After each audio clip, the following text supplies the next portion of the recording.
আদর্শিক সংস্কার সহ যথাসময় নির্বাচন দিতে হবে। ২৮ ডিসেম্বর খেলাফত মজলিসের সাধারণ পরিষদের দ্বাদশ অধিবেশন উপলক্ষে আয়োজিত সংবাদ সম্মেলনে এ কথা বলেন মহাসচিব ডক্টর আহমদ আব্দুল কাদের।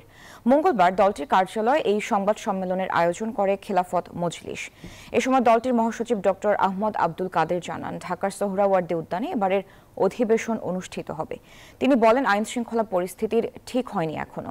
এ সময় অনতিবিলম্বে এই পরিস্থিতি ঠিক করা সহ দ্রব্যমূল্য নিয়ন্ত্রণের দাবি তোলেন তিনি।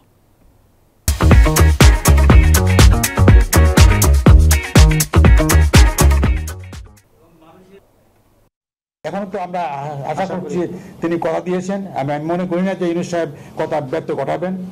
তিনি যেভাবে কথা দিয়েছেন এবার তিনি করবেন আশা করছি। বিশেষ করে আমরা চাই সমাজে করার প্রয়োজন নাই, আমরা চাচ্ছি 25 ডিসেম্বরের মধ্যে নির্বাচন হয়ে যাওয়া দরকার।